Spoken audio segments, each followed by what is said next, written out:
everyone, and welcome to part 2 of what I will be now calling my really old fucking sketchbook tour. So the last section, a lot of it was from 2003. This next section is partially 2003, but goes also into 2004, which was a dark time in my life.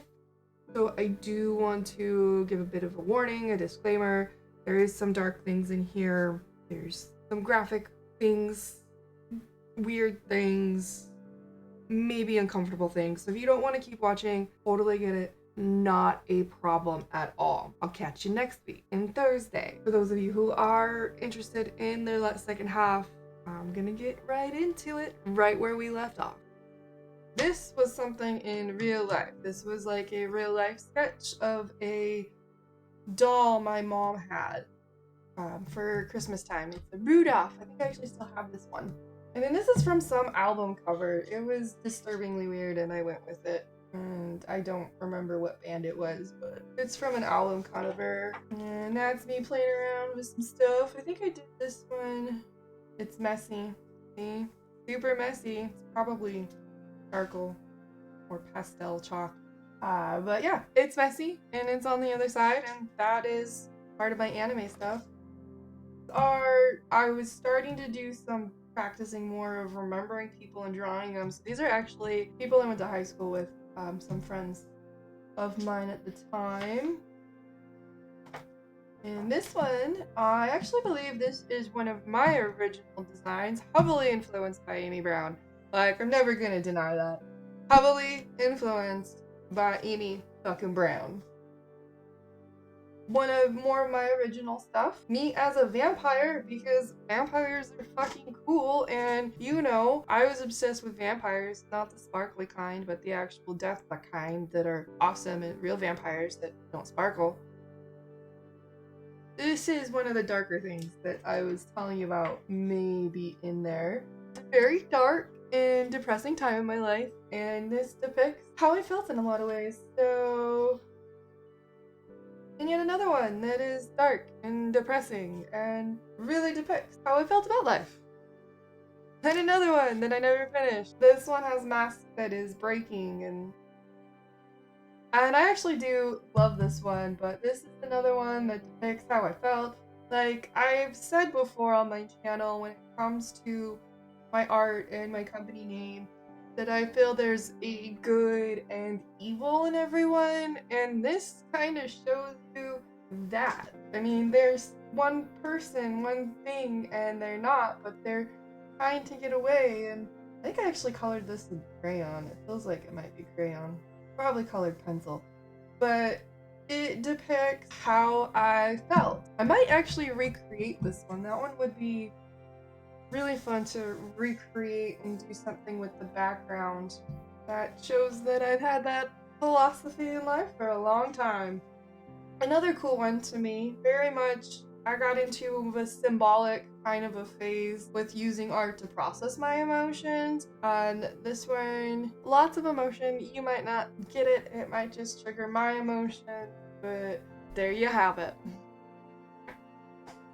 I usually draw female bodies because they are funner. They have curves, fun clothes, crazy ass fucking hair that's fun. This is me drawing a gentleman. I think this was one of the first men I actually drew the body of. And he's not in a good situation.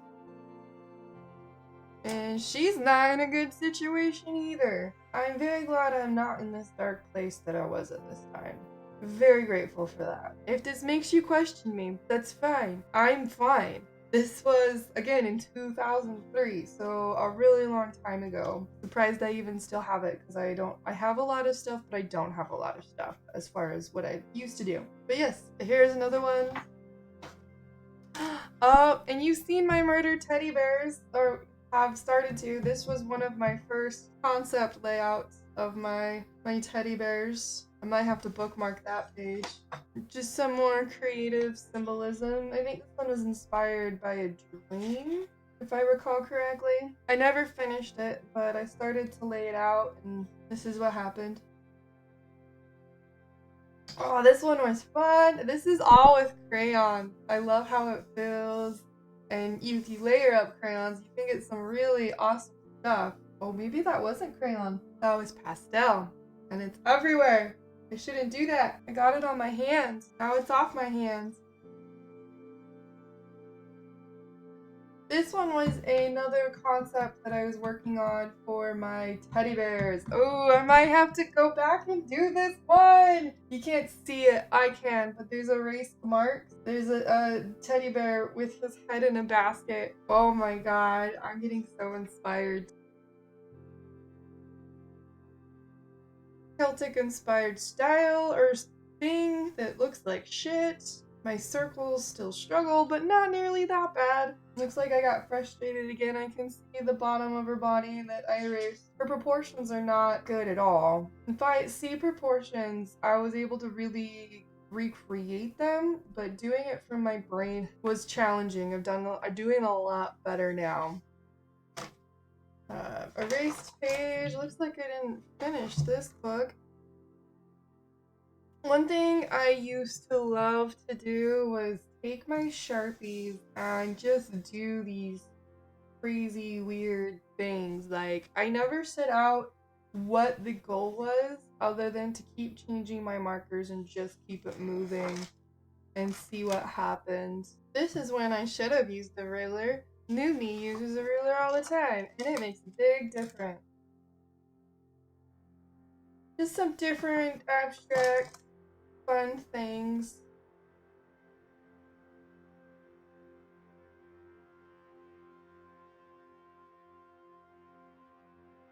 I used to do this with my sketchbooks a lot, was the front would be drawings and sketches, and then the back would be creations like this. And I particularly liked the size of this notebook or the sketchbook for this. I don't really like working this big now, but for these it was really nice. This one had a lot of symbolism in it. I don't remember what it all stood for, but everything had a purpose.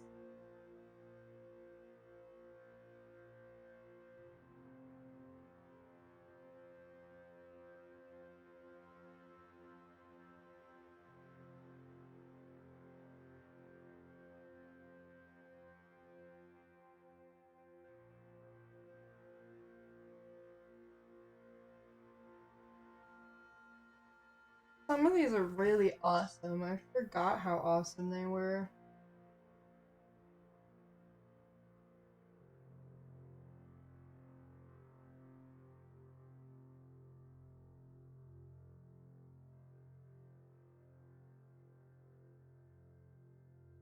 So that is one of my old sketchbooks. I don't think you will ever see the other one because it is full of middle school angsty poetry that is fucking god awful. Maybe you'll see that in the future, maybe you won't. But that's my sketchbook tour. I hope you appreciated a look into my history as an artist. There's a lot of actually really personal things in this book. So that's a thing. You should feel honored. If you don't, understandable, but you should feel honored. So from my dark heart to yours, have a wonderful day, and please don't die before my next video.